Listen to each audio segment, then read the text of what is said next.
Here's Golf to Go with Frank LaRosa. Angie Dixon is executive director of First Tee of Greater Sacramento. She played varsity golf at El Camino High School on the boys' team because there wasn't a girls' team there at the time. And she went on to play on a full ride scholarship at University of Washington. And then she played on the LPGA Futures Tour. But fortunately for Sacramento, she returned to work with the First Tee of Greater Sacramento. And she became ED in 2011. Angie Dixon is one of the people who play the game. Thanks, Angie, for being with us. Thanks so much for having me, Frank. What a ride, a full circle that you made coming back as executive director of First Tee since basically you started there as a junior.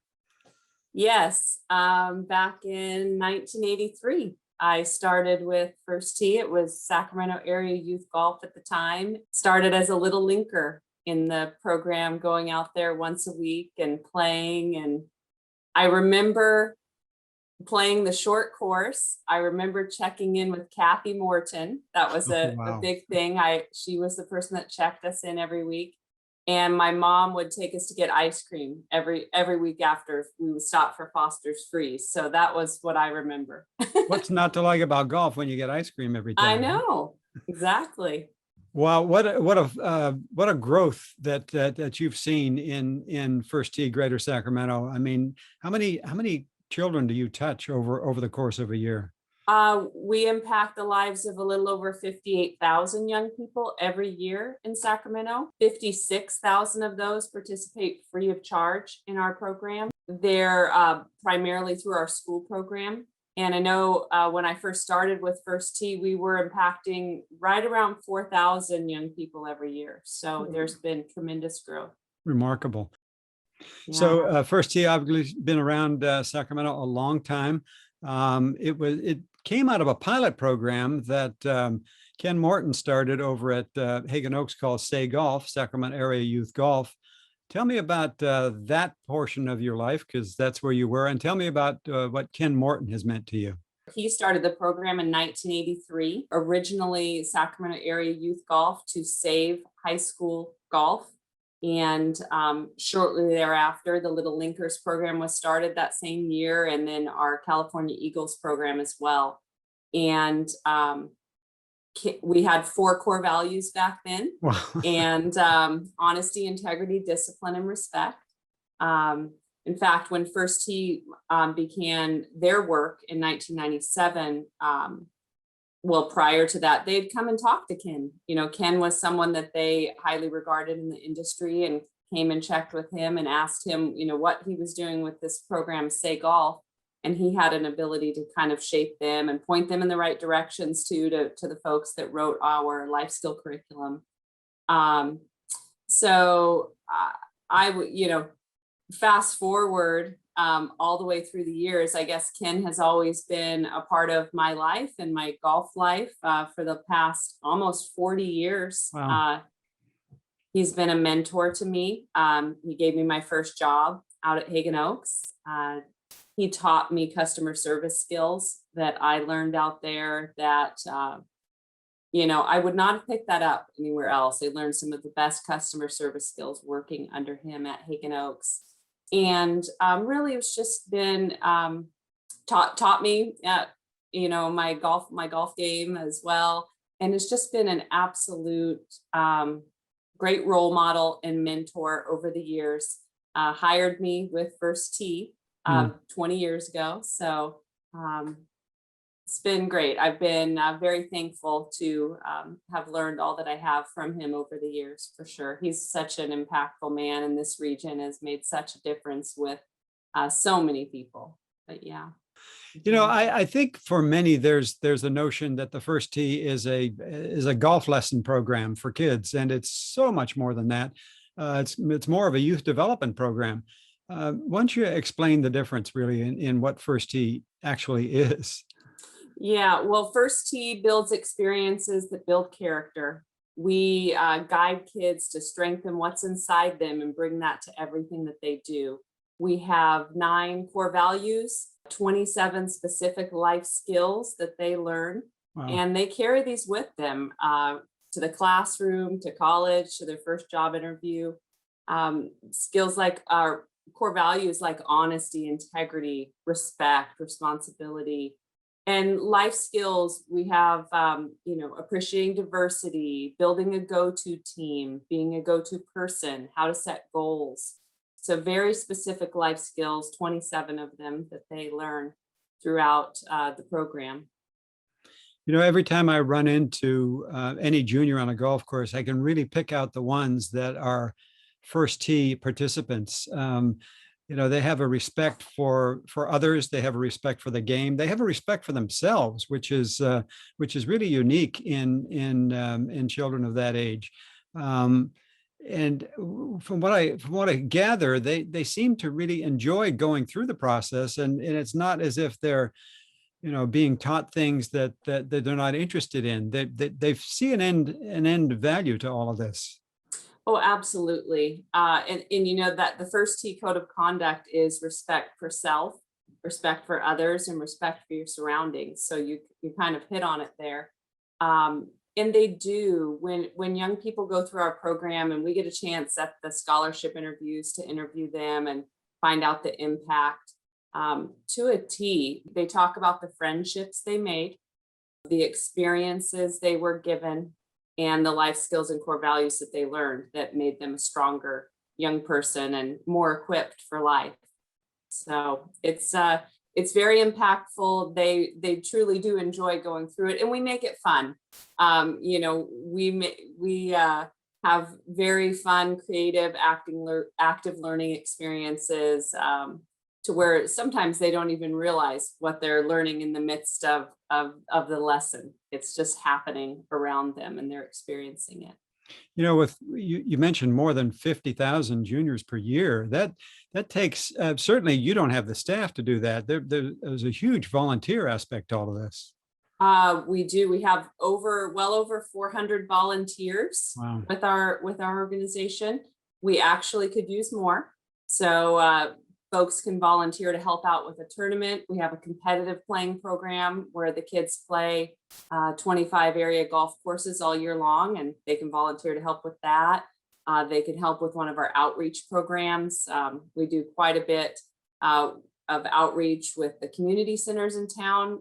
We have done some absolutely amazing work these past 2 years, and we really break down the barriers to help kids and families feel like they belong, no matter what walk of life they're from.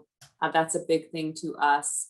And, we also have an anyone can play platform in which folks with disabilities can be in our program. Golf is an amazing program for someone with a disability. The ball is not moving, no one's coming at them. And we use quite a few volunteers within that program as well. And at another level, you have certainly a hardworking board that helps as Yes. well. Yes, we have 26 board members. Wow. From all different areas of industry represented in town, and they do work hard for the organization to be a voice out in the community, be great ambassadors, and to raise the funds needed for the organization to do the great work that we do. All of our funds are raised here locally in Sacramento, and they all go to benefit the young people here. And so, yes, our board is outstanding. We're thrilled to have their support. The old adage, better to give than to receive. I know all the times I've been involved with First Tee, it is time consuming, but you walk away just kind of standing a little taller and smiling Yeah. a little brighter, because you've helped someone, and there's no greater gift than that. No, absolutely. I started in this program in 1983. And then as a young person, and then later in the 80s, I was a volunteer in high school. I volunteered with the California Eagles program. And I mean, I just got chills thinking about it again. I absolutely, that program, helping with those folks each week, was some of the most rewarding things I've done ever in my life. And we actually help our young people currently. Our teens, we get them involved helping with that program. It is so impactful. You get more than you give, for sure. And California Eagles is a program for special needs. Yes, as well. primarily most of the individuals in that program have Down syndrome, but we have several with different needs and different disabilities. Yeah. When, here in Sacramento, we can probably, tick off a number of names that people would recognize that grew up in First Tee, starting with Sure. names like Cameron Champ, for one.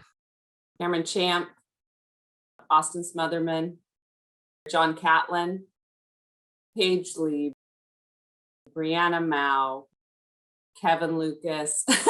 they're all popping back into my head now, thinking back. I've been here for 20 years. So I celebrated 20 years with First Tee last month. Congratulations. So yeah, thank you. It's been wonderful. It's been a great thing. And again, not to put the onus totally on golf here.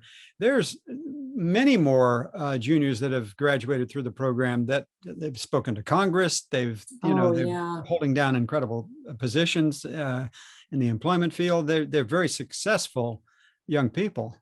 Yeah, absolutely. We've had two young ladies in particular who spoke in front of Congress, both Kristen Redhorse and Noor Ahmed. And Taryn Yee spoke in front of President Bush and just a group of trustees as well at Pebble Beach. And all three of them started out with us very shy. Not letting someone else do the talking for them. Sure. Yeah. And just absolutely blossomed in our program. It is something that I do see repeatedly. Young ladies especially gain so much confidence in this program, and they go on to just use that in incredible ways. And yeah, we could not be more proud of those young ladies who watched them deliver these speeches and thought, wow, I remember when you were too shy to accept your trophy. Yeah. So yeah, absolutely. Where do you see First Tee Greater Sacramento, say, in the next 5 to 10 years, and what's the future hold, and how can we help? Well, I would say a big focus for us is to grow our program to reach more children of color, more individuals with disability, and even more young ladies. We currently have about 30% girls represented in our program. We'd like to grow that. I think our work with the community centers, with outreach partners, has been very impactful this year. We are seeing kids, programs where 99% of the young people in the program are children of color. They're underrepresented. They have never touched a golf club before, and they are absolutely loving it and wanting to know how to be more involved. And I think a great thing about our program, a great thing about the work that we do, the support we have in our community, is that we can not only give them this time where they can come out and practice with us in the program, but we can equip them. We can give them golf shoes and golf clubs and a card to be able to play golf, for $5 and things like that, so that it does make this game be affordable and accessible to all young people. So I would say our growth in our outreach programs is going to be a real big thing for us over the next 5 years. And again, we would like to grow our L's for Autism program, our adaptive PE program, those programs for individuals with disabilities as well, out to more of our area golf courses. So we currently are in 9 area golf courses, and we'd like kind of a nice representation all the way around, so that young people and adults really with disabilities can go to any of these locations. And how you can help, we are a nonprofit, so we do raise funds for our organization, and all of these great things that we are working to do take funds. And so supporting the organization with donation is wonderful. Volunteering is outstanding, and recommending young people to us. So spreading the word. First Tee is sometimes the best kept secret. So letting young people know about our program. We will try not to keep it a secret. This is called People Who Play the Game. So let's talk a little bit about your game. Who first put a golf club in your hand? Where was your start? My dad. Yeah. So my dad was super influential in my life and in my golf. And it's kind of funny because he tells the story that basically my mom said, well, if you're going to go out and play golf, then you got to take at least one of these kids with you. So he took me initially, and my sister actually became a player as well. But I would join him every week, and he gave me a little 5-iron, and I would just hit along with their group, every week. And then he got me instruction. I started with Patty Snyder, actually out at Diamond Oaks. I worked with her for quite some time. Ken Morton Sr. was very helpful to me as well. Had some different, several different instructors over the time, but my dad was definitely the most influential in kind of getting me started, and my biggest fan all through the years. Good old Bob. Yep. What was it like playing college golf and traveling around and then playing on the professional tour for a bit? Yeah.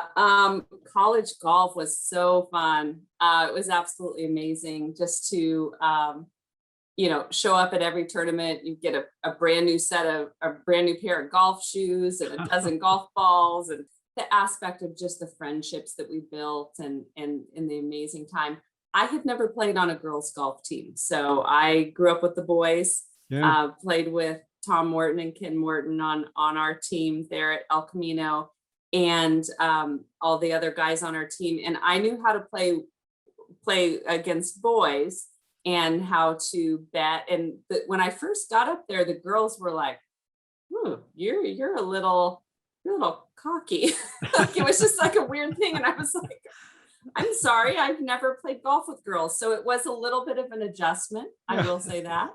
But it was just an amazing time. I look back on it and think, wow, to have all of my college paid for, got a business degree in 4 years. And I was at University of Washington during the Rose Bowl era. So we won the 3 Rose Bowls when I was there, going to the football games, all of that. It was an amazing time. I did play a bit on the Futures Tour as well. That was great too, but it was very pressure packed for me. I felt too much pressure. I thought, wow, this doesn't feel as fun anymore. And, I did have one top 10 finish in the 2 years that I was out there, but I just said, no, this isn't something I want to do. I can do things that are more enjoyable and put a little less pressure on me. So, yeah. What is it? Everybody has one little thing, I think, that fascinates them most about the game. What is it about the game for you? What fascinates me the most? Probably the fact that you don't really ever know what you're going to get from one day to the next. I mean, you can practice. I love that this game, for the most part, the practice that you put in shows in the play. However, you just don't quite know. You can go out there, you can put in a lot of time and then have just a crazy round of golf. That's fascinating to me. The thing that I always did enjoy the most is that the hard work and the effort that you put in on your game does show. So I know those two are kind of a little bit, opposites of each other, all in the same answer, but yeah, that. I was going to ask you if you had any heroes in the game, which reminds me that I forgot to talk about the First Tee Invitational, which your organization has held for years, and you've probably met a lot of those heroes along the way. You've had some incredible honorees over the course of that tournament. Oh, we really have. We've had Lee Elder, Don January, Tony Jacklin, Jay Haas, Bobby Clampett, Roger Maltby. I'm forgetting names. Doug Sanders. Yeah.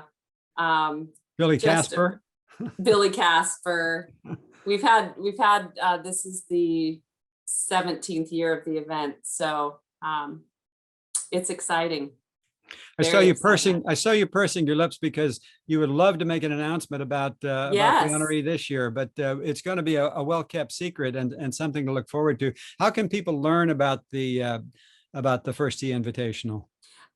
We will have that on our website very shortly. We are waiting. This is going to be the, if all things are finalized here in the next few days, this gentleman will be the marquee honoree that we've ever had here with us at our chapter. So we are absolutely thrilled. He supports First Tee where he lives and loves the program. Really represents and embodies his life and kind of how he grew up through the game and the core values that he learned. And so we're super excited. That's pretty exciting. Yeah. We're going to be excited to make a big announcement. It'll be on our website. Who's in your fantasy foursome? Phil Mickelson. Good. Nancy Lopez. And Jack Nicklaus. That's a pretty good group. Yeah, those are, I would say, I've loved Phil Mickelson lately, but Nancy Lopez and Jack Nicklaus were always people I looked up to growing up. Remarkable people in the game. I'm only going to let you play one more golf course for the rest of your life. That's it. Where's it going to be? Something wide open. Goodness gracious, Frank, that's a hard question. Boy. I should know that you would ask this, Frank, because I have watched some of these past interviews of yours. Golly, I'm not going to pick anywhere that's just like outstanding because I'm not going to say Pebble Beach or something like that, but I'll probably just say Hagen Oaks because that's where I grew up. Hagen Oaks McKenzie course. I would just play that each day. Not that it's not outstanding. No, it's not. Yeah, but you know what I mean. And you've wrapped this all up for me and brought it back to where we started. But I was going to ask you one more question. Does your family play? Well, yes. So my husband is the manager out at Hagen Oaks of the store. So he's quite a great golfer himself. And my daughter, my oldest daughter, is Emily, is a golfer. She actually also works out at Hagen Oaks. And then my middle daughter, Abby, she can play. She could definitely break 100 if she wanted to. But she's more into theater, but she also works out at Hagen Oaks. So we have kind of a little family contingent out there. So we are bringing it full circle. It has been fun to watch them grow. And we have a third daughter, Madeline, as well. And Madeline's real involved in theater, not a golfer either. But I'm sure, as soon as she has her work permit, she'll probably be working at Hagen Oaks too. Well, no wonder you want to play there. It's easy to pick everybody I guess so. up. It's just easy. It's right there, Angie, you're remarkable. You're really a gift to not only First Tee Greater Sacramento, but to the whole city. And when you start to think about all of the juniors over all of the years that that you've had an effect on, and that your organization has had an effect on, and these are people that some were maybe in danger of going the wrong way, and others certainly had it all working for them, and it just helped them along. But all of those children that I can't even do the math, but all of those thousands times 20 years, that it's really remarkable that all of the lives you've had an effect on. And as simply as citizens of this city, we should tip our hat to you for all that your organization has done to create great citizens for Sacramento. Oh, well, thank you, Frank. Yes, we love what we do, and good golfers, but better people. We're absolutely about helping these young people and helping them find the best version of themselves and grow and build that character to carry them through. So absolutely love the work that we do. And I have to say a big thank you to you. You have been such a supporter of First Tee for so many years. And you and Marcia have just been outstanding at our events. And it does take folks like you and people who are so supportive to kind of make this thing work. It takes our whole community. It's not just our small staff, like you mentioned, and our team of volunteers, also our board, our whole community as a whole. So thank you. so much, Frank, for everything you do. Appreciate it. Thank you, Angie. We're just thrilled that you let us, have some of the fun as well. Angie Dixon, Executive Director of First Tee Greater Sacramento, is one of the people who play the game. Angie, thanks for being with us. Thank you, Frank. See you on the golf course. Okay, I guess at Hagen Oaks.